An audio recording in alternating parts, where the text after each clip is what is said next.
1.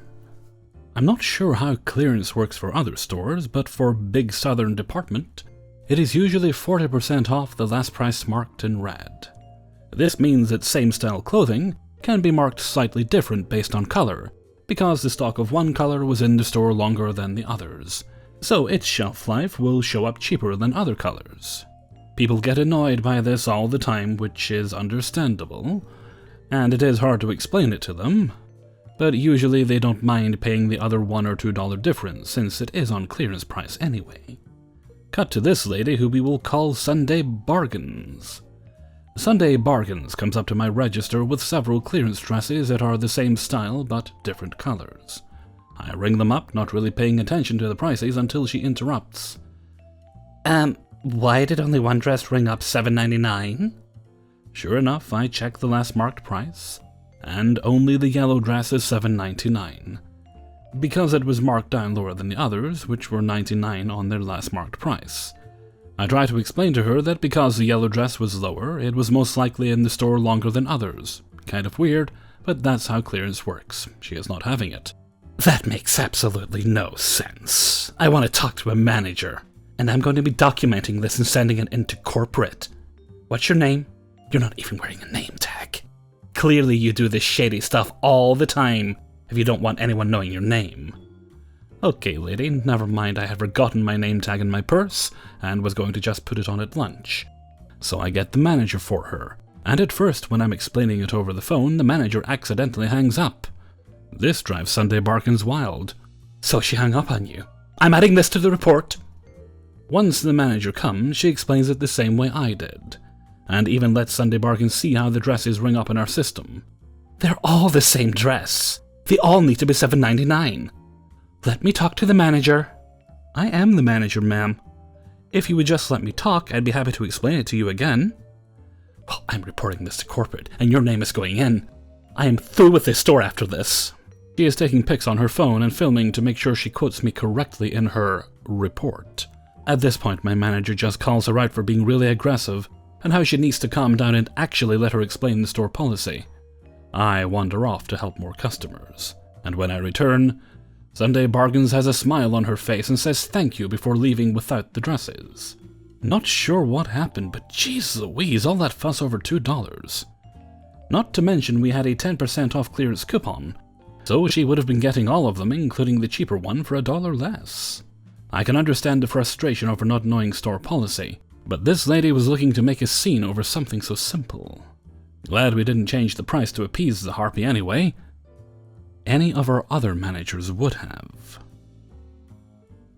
2. I work at a store where everything costs $1. I don't have many issues with mean or rude customers either. Most of the issues I've had have been from other co-workers. Anyways, this happened a few months ago when the store was pretty dead. I was working with this older woman, we'll call her OW, who was at the register behind me. It's being slow, I didn't feel like standing at the register doing nothing, so I was going around picking stuff up, putting it away, and just generally cleaning up the front area. OW stood at her register and watched me do all this while I occasionally came back to ring out customers who came up front. Until a woman walked up that OW seemed to know. I didn't think anything of it and got back on the register to ring out 2 people who'd come to my line. OW was continuing to talk to her friend, and I spotted a second woman in the line we'll call Lady. Lady stood by waiting politely for OW to finish her conversation. I'm still at my register expecting OW to ring her friend out and then start helping Lady. And guess what doesn't happen? OW leaves her friend's stuff on the belt, looks at Lady, glances at her stuff placed on the belt, and then turns to keep talking to her friend. This has gone on for about 5 minutes now, and I can see Lady is getting visibly frustrated. I step up and very quietly say to Lady while grabbing her stuff, "Ma'am, why don't I ring you out in my register? I'm so sorry." "Thank you." I start ringing her out, and Lady and I end up having our own whispered conversation. Who's that woman she's talking to? I don't know, I've never seen her before. I guess they haven't seen each other in a while. She could have just rang me out. As I'm bagging her stuff, I say, "Yeah, and you don't have a lot either, I'm sorry. I should have gotten you sooner." "It's not your fault, I thought you were closed." She offers me a bright smile, and I smile back. I wish her a good day, and Lady walks out. OW keeps talking to her friend for another 10 minutes, rings her out, and tells her to have a good day. She finally turns her attention to me and comes around the register with a sweetly sick smile on her face. Honey, you didn't need to do that. Do what? Ring that lady up. I was going to get to her. I decide I'll be diplomatic. I didn't want to interrupt your conversation, so I just rang her up. Honey, I haven't seen her in ages. I was going to ring her up. Well, you were taking too long. Well, honey, I'm older. I'm not as fast as you younger people. So? Seeing she can't count me, she goes back to her register and silently glares at me. Rest of the shift was okay for the most part, though at one point, instead of going to the manager about how she was feeling tired from standing up for so long, to ask for a chair, OW got customers to do it for her. Our manager was literally in the aisle right in front of us, and all OW would have had to do was raise her voice a bit to get our manager's attention. OW also got customers to lecture and yell at our manager, who was super confused about making a woman who was in pain keep working. Manager then told OW if she was in pain she could just have said something. Then she'd either let her head home for the day or let her sit down for a bit. After OW left, early I might add, manager asked me about the incident with OM's friend and the lady. I told her what happened. Never saw OW show up for another shift again. 3. For many years, I've been helping out a farmer friend at a couple of farmers' markets. He grows and sells a wide range of organic vegetables, which are freshly picked and beautifully presented at the stall. We both have a quirky and occasionally dark sense of humor, and believe that shopping for food should be fun. We've always had quirky signs. Some have images that are Dada-esque, bearing no relation to the product advertised. Some have odd descriptions, some are simply funny marketing. An example of the latter is a baby summer squash labeled as Squash Kittens. We've been known to put up signs indicating we're out of product, or that a much demanded product has not been in season. So you'll see parsnip free zone, or early birds swipe the baby spinach. One fine morning at the market, we ran out of something, I forget what. This was years ago. And the empty basket was still sitting out. I took this as a comic opportunity and elected to write a quick sign indicating our lack of product. I settled on Zen lettuce, scrawled it on the back of an old sign, and clipped it onto the basket. A few people noticed and smiled. Some people commented on it and continued the joke. It was successful enough that we did it again. One customer's young son decided this was a vegetable he could deal with, and would come up to get Zen vegetables every week. Some didn't get the joke, and we'd have to explain and dissect the frog. The sign and its variants continued to be a feature at our stand, to the point where we sometimes even set up an empty basket at the start of the day so we could put it out. It became a feature along with the banter between the farmer and me. Many winters passed. Helpers came and went, but the joke sign would still feature on our display. Cue the bureaucrat. Every so often, someone from the county agricultural department would come to inspect everyone at the market. They were supposed to check that our scales were tested and sealed, that our permits and papers were up to date, and that everything we sold on the list the farmer had approval to grow. You can see where this is going. I just hired some new help. Let's call her Ruth. She was on duty when the inspector came. I was off buying my groceries. I returned to find her in a bit of a tizzy. I'd love for her to tell the story here in her own words, but for now I'll have to paraphrase. The humorless bureaucrat makes his appearance. I need your paperwork. There's paperwork? Permits, insurance, planting plans, organic certification. It's all supposed to be on display. Ruth is a little flustered. I'd not told her about the clipboard, though it was clipped to one of the tent struts. You're supposed to present it on demand. Finally twigging what the clipboard was for. Here it is. Huh. He rustles through everything, checks a display, ticks things on his clipboard. The dialogue paused as he went through everything we had out and checked it against our planting plan. There's always a question or two here, as sometimes the signs don't exactly reflect what's on the papers. Squash kittens are not listed, for example. And what we grow as Curly and Dive is on the sign as Frise. After much frantic rustling through 10 pages of planting lists, There's something missing. This Zen vegetable is not accounted for. This is not right. You can't sell something you don't have in the plan. Well, we aren't actually selling Zen vegetable. You have a basket with a sign on it. Well, it's sort of a joke, you see. Ruth explains the joke, dissects the frog. Nobody benefits and the frog dies. He leaves in angry bewilderment. After I returned, this had taken some 10 minutes, Ruth told me what had happened to everyone's great delight. My work here is done. 4. I was 18, working my first big girl job at your favorite very red retail store. I started in photo, but that went belly up about 3 months in. Surprisingly, I was offered a management position in guest service and front lanes, but it basically meant I got 25 cents more an hour to do the same thing the big guys do for half the pay. But whatever. I liked my job and was pretty good at it. The cast: me, new, kinda, manager; Kelly, new cashier; Paula, extreme middle-aged couponer gone rogue. I was in the office that had a one-way mirror-type window doing paperwork. The lady in the front of the window had our new hire, Kelly. She was there for this exact reason. I look up from my work to check her now and then. I see Kelly looking back and forth, kind of panicked, and I calmly walked out to see a metric fuck-ton of coupons stacked in front of her. Kelly tried to scan each one, some working, others not. Paula flips out each time one doesn't scan, screaming at this poor girl. Just scan it right. I'm sorry, ma'am, it's expired, it won't scan. I'm sure there's some sort of override, just do it. No, ma'am, I honestly can't, it won't let me. It's okay, Kelly, I'll take over. Ma'am, this is a large stack of coupons you have. The ones she can't scan are expired, and are manufacturer's coupons. There's genuinely nothing we can do with them. Or they're ours, but they simply don't apply to your items. I'm pretty sure you're lying, but I have places to be. What about the rest? Mind you, this is about 25 plus coupons at least. I look through the massive pile, sorting expired and irrelevant coupons. Okay, ma'am, you have 3 valid coupons left. It brings your total, and I tell her the total. You've got to be kidding! I double-checked each of those coupons. I gesture to both piles I made while sorting. These are expired, many by quite a while. This other pile are ones that don't apply to any of your items. I know it's frustrating, but I have to follow policy, not just for the store, but for the manufacturers. I'm pretty sure you know what she said to that.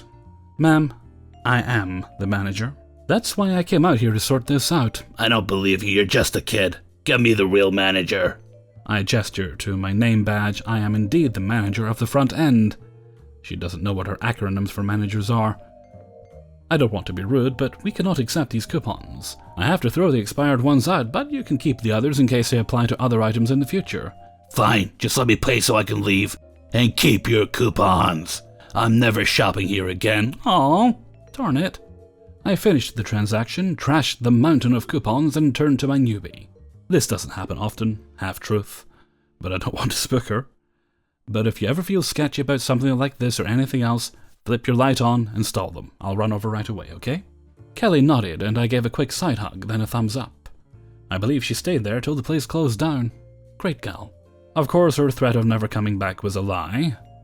I saw Paula several times after, but never had to put her in her place again. She apparently followed the rules after an 18-year-old told her about herself. To clarify a few things for those wondering, they got rid of the whole photo department altogether, in my store at least. I think some still have them, but mine closed completely a couple years ago, anyways. So, it just wasn't doing well because not a lot of people in '08 were getting film developed. But they liked my work ethic and people skills, so instead of letting me go or moving me to cashier, they moved me up. Again, it was like barely a promotion technically. I was an assistant manager basically.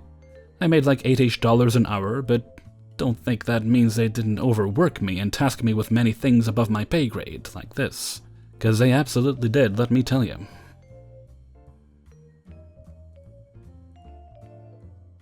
5. So this happened about 2 years ago.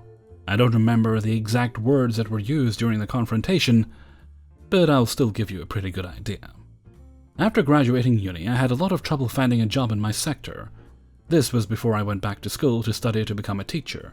And after a couple of months, I saw a supermarket half an hour away from my home was hiring and decided to give it a go. I was immediately hired as they are always short on staff. and I started working the cash register and filling shelves, you know, the usual.